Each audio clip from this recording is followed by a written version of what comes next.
What's going on, guys? I'm Tyler, and I'm here to let you know that Les Miserables is no perfect movie and has no singing, dancing, or cats in it. Just wanted to get that out of the way.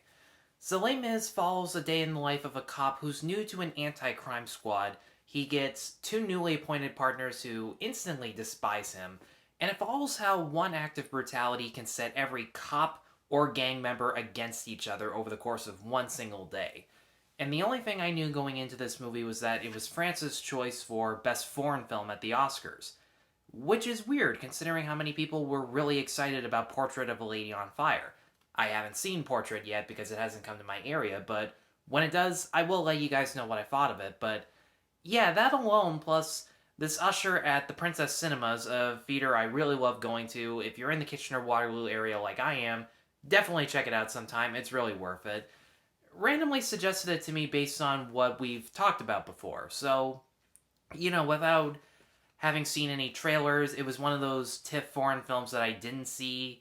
I thought, this would be a good opportunity.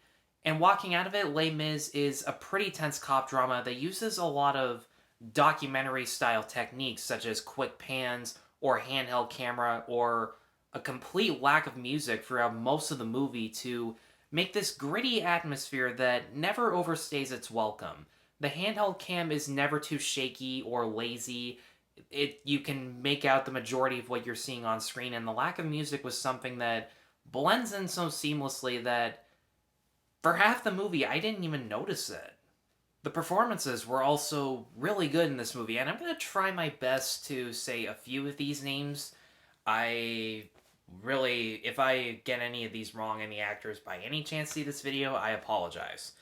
Let's see, Damien Bonnard as the main cop was the character in the movie that you empathize with the most because even without subtitles, you can see in his eyes, through his posture, through his body language, that he is instantly disgusted with the people that he is forced to work with. But he's also afraid not just for his own life, but for any of the misdeeds on their part that he can be implicated with, the fact that any innocent lives, or really anyone's lives, can be put at stake over someone else who is completely uninvolved. And it's those key moments that make you not always agree with every choice that he makes, but at least understand why, at the very least, all he has to do is keep the peace between everybody. Alexis Manenti, I hope it's Manenti. Again, sorry. I may be Canadian, that doesn't mean I know French. Anyways, the head cop in this movie, really good, really intimidating. Throughout the whole thing, you can't tell if he actually believes his own methods are good, solid detective work, or if he really is just being a bully. The main kid in this movie also gives a really good performance that I don't want to give away too many details because he is a big driving force in the overall plot, but he also gets a lot of good key moments just through body language and facial expressions to show that he feels alone in the world and conflicted on his own beliefs.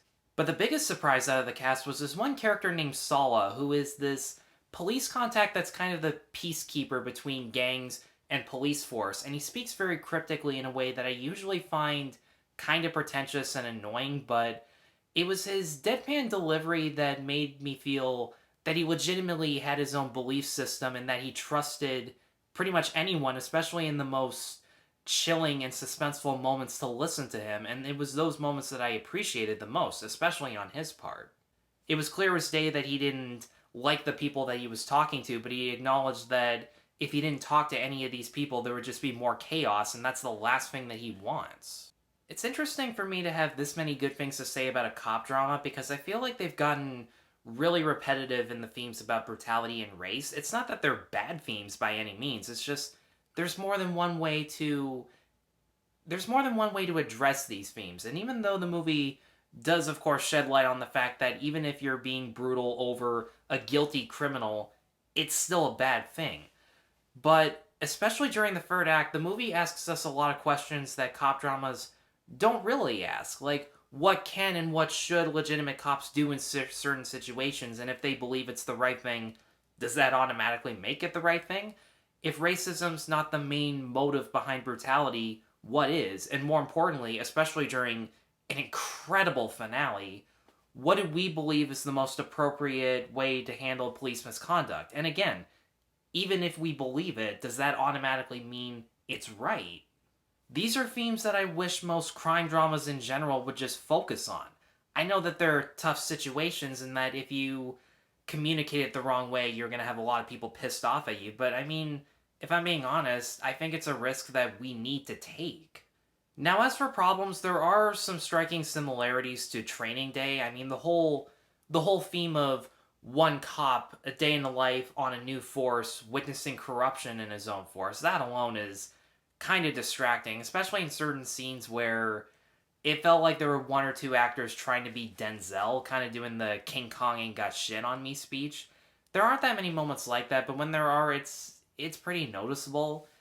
And the movie waits until near the very end to give us some characterization about some of these cops, and I get why they do that. You spend the majority of the time watching them on the job and just assume that's what they're like in real life, and then when you see them at home, you're either right or wrong about it. And that is a good idea, but I felt like you could have done that same idea by having them in their home lives at the beginning and at the end, kind of as a bookend to see more of a guessing game. Were we right about these people the entire time?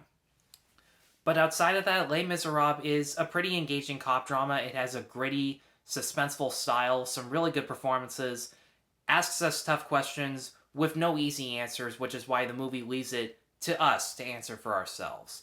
And for that reason, I'm going to give Les Miserables a 4 out of 5. Guys, thanks as always for watching. If you've seen Les Mis, be sure to let me know in the comments down below.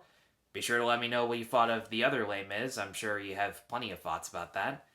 And be sure to like and subscribe. Take care.